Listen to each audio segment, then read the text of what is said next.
She said, like something about a nigga being gay or need to question himself. And then I'm going, oh shit, what the fuck am I gonna say something like that? And then you said? And then I thought about it, and I said, when I thought about it, I said, oh no, this bitch think I'm gay because I let her lick my ass. Didn't think we'd be revisiting those old whispers about 50 Cent's so-called DL lifestyle, but here we are, and guess who's fanning the flames? Yeah, Auntie Vivica is back in the mix, loud and unapologetic. Word on the street is, she's had just about enough of 50 throwing shade like he's spotless. Now, whether they're back to trading jabs behind the scenes, or just caught in a fresh wave of drama, one thing's for sure, Vivica isn't biting her tongue this time. She's calling him out, clear as day, and making it known that she's done playing nice. Those long-standing rumors? She's not brushing them off anymore, and she's certainly not protecting Curtis like she used to. But he's just seems like he's got something that's not quite clear. So you mean sometimes if people protest too much about something, yes, the fire is happening right there in front of them. Absolutely. I just never forget there was a Vibe cover with him and Soulja Boy that made me kind of go, Real question, are there any straight men left in Hollywood? Because lately, it seems like someone's getting outed or accused of being on the DL every other day. And didn't 50 Cent used to be called the last straight man standing? These rumors about him aren't new, they've just come back loud. You know, he was absolutely the love of my life, and I have no problem admitting that. But last year, there was just some awful misconceptions about our relationship. So that's when I started the book. And I had always protected Curtis for the longest time. There were things about our relationship that I always protected because in my heart, I always still loved him. I always will have a very special place in my heart for him. These whispers about 50 Cent? They've been circulating for years, long before social media made receipts a daily sport. One of the first major red flags came from an old-school blind item that hit the blogs back in the day. It described a well-known rapper, 50, who was busy throwing shade at other artists for hosting suspect Hollywood parties. But allegedly, his own parties were no different. According to the blind, Mr. Half Dollar was serving up plenty of front and back hugs and real up-close energy. But that was just the beginning. Things really got wild when singer Rufus Wainwright stepped forward and openly admitted he had a major crush on 50. He didn't hold back, either, straight up called him the sexiest and said, "I know he's gay." That quote had people blinking twice. With a wink and a laugh, Rufus even added, 50 Cent, feel free to call me anytime. My boyfriend and I are experts, you can come over for dinner, maybe even dessert. And if that wasn't messy enough, the game once tossed in a cryptic jab of his own, hinting that 50 might enjoy a solid backstroke now and then, if you catch the drift. Then came one of the biggest plot twists, when 50 tried to blast his ex, Daphne Joy, for allegedly hooking up with Diddy. He threw shade publicly, saying, she got his head, he's just like Diddy always. But that move backfired hard. Daphne clapped back on Instagram, hitting him with a reality check. We moved to New York so you could be a father to your son. You saw him 10 times in 2 years, while living just a mile away. Now that cut deep. And the main thing that what killed the relationship was that we just went way too public, way too fast. The love that I had for him, and still to this day, will always, he was the love of my life. I will admit that without any reservations. He will always have a very special place in my heart. But the reason why the relationship ended was because we just went public way too fast. Oof, ouch doesn't even cover it. Daphne didn't hold back. She went on to say she was done protecting an image of 50 Cent for their son, an image he never truly lived up to. Then came the spark that lit the whole thing up. She subtly suggested that during their relationship, 50 behaved a lot like Diddy, and not in a good way. But the real mic drop? You are no longer my oppressor, and my God will handle you. With that one line, Daphne closed the chapter, for good. Whatever hope she might have had left in 50 as a father or a man, gone. She made it painfully clear, He'd broken their hearts for the last time. 6,228. And when you look at everything, Daphne's accusations, Vivica's not-so-subtle jabs, and those long-standing rumors, it all circles back to those whispers about 50 possibly living that DL life. The same rumors folks have been dancing around for years, and the same ones Vivica's been hinting at with her signature side-eye. Had way too many people in our business, and if I was to have a chance to do it over, it would be that we stayed private. Let's rewind a bit, because Vivica A. Fox didn't just come out swinging for no reason. Her first eyebrow-raising moment came when 50 Cent shared a seriously shady post from the gossip page at industrianblast_. The post claimed Empire's ratings had tanked due to too many celebrity cameos and gay plots, and even said, there are 3 million fewer viewers who tuned in to last night's Empire episode. Did you watch it? We couldn't take the extra gay stuff or celebrity stuff last night. Instead of ignoring it or taking the high road, 50 decided to amplify the message. He reposted it and added his own snarky comment directed at Taraji P. Henson, writing, Empire's TV ratings took a huge hit. Okay, I'll stop now. Cookie, call me baby, I'll tell everybody to watch the show for you. That move didn't just stir the pot, it blew the lid off. Vivica caught wind of it and immediately side-eyed the whole situation. She didn't say much at first, but it was clear something wasn't sitting right with her. And once the backlash started rolling in, 50 tried to clean up the mess, fast.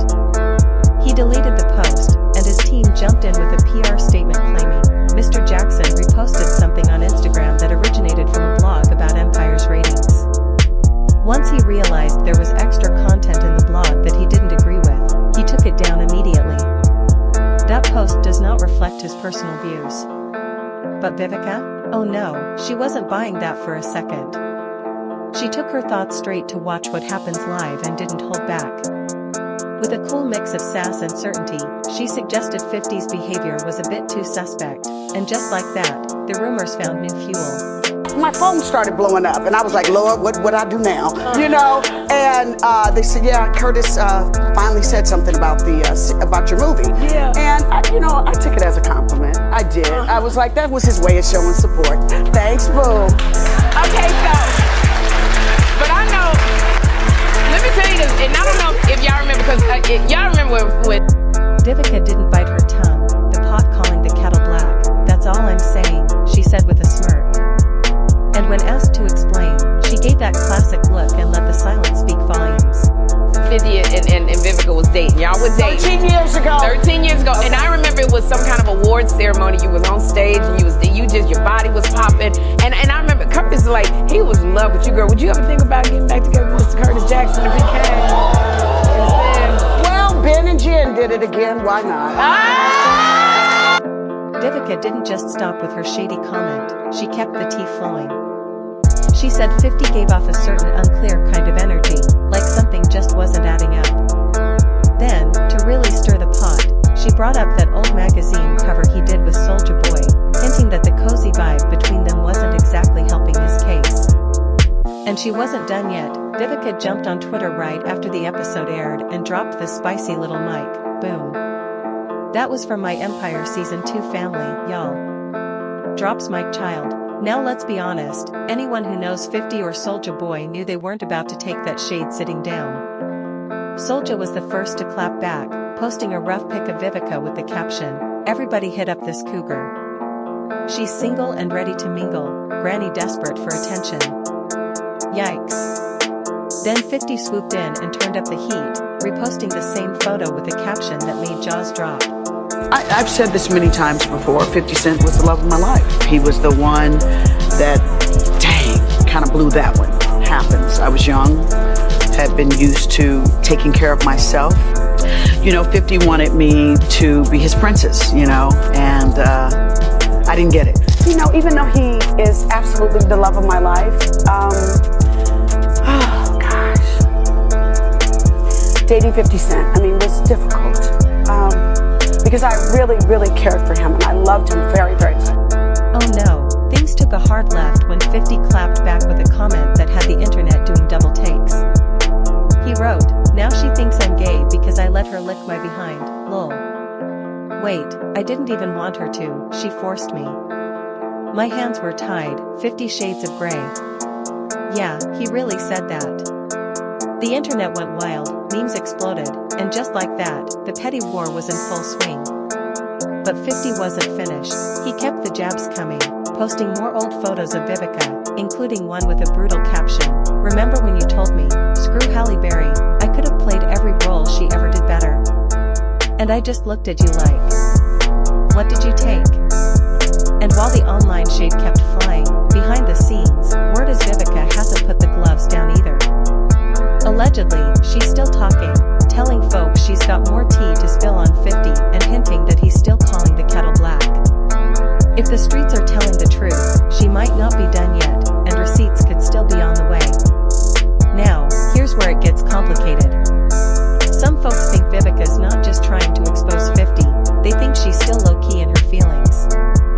Let's be real, Vivica's called 50 the love of her life more times than we can count. She's been honest about it too. In a sit-down with Vlad TV, she said 50 still holds a special place in her heart. Then in 2018, on Wendy Williams, she admitted she was still super attracted to him. 527.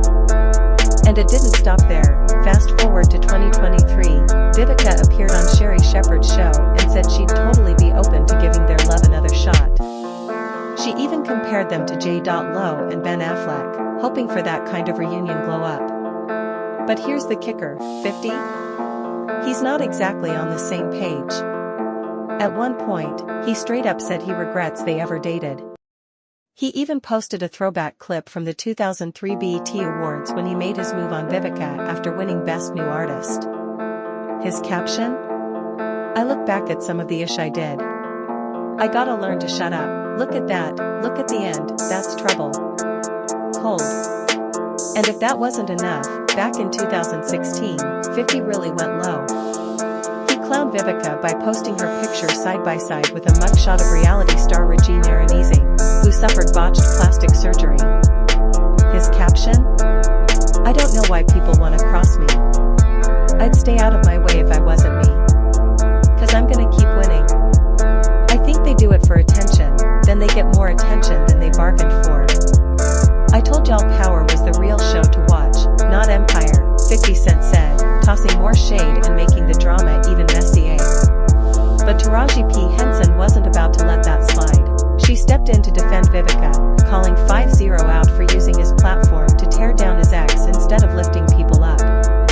Taraji made it clear, there's never a good reason to drag someone just to score a few points online. And let's not forget, Regine Aronizing didn't deserve that kind of public humiliation either. Fans were quick to call 50 out, not just for the disrespect, but for the overall energy he's been putting out. Some even said maybe that's why Power never got the same Emmy-level love that Empire did. Then came Vivica's recent BBL, and yup, 50 had something to say about that too. Rumors started flying that he might be thinking about spinning the block and getting back with her. His response? A blunt hell no. Still, in a rare soft moment, 50 let his guard down just a little. When someone asked him about Vivica's emotional confession, how she still calls him her true love, he didn't clown her. He admitted, I'm never bothered when she says that. He even said the love they had was real and deeply impactful for both of them. But don't get it twisted, there's still no reunion in sight. According to 50, their timing was never right. They got swept up in the moment, not realizing how much outside noise was shaping their relationship. He revealed that Vivica often told him, I would have kept it private, because once the publicists and industry pressure stepped in, it wasn't even her relationship anymore. That's when things started to feel off. And honestly, that could explain why Vivica keeps going back and forth, one moment calling him the love of her life, the next tossing out those DL accusations. So what's really going on here? Is there more to this story than we know? Is it heartbreak disguised as shade? Or just two people stuck in a loop of unfinished business?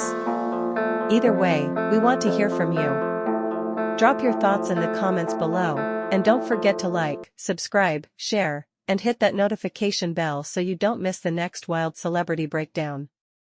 Catch you on the next one.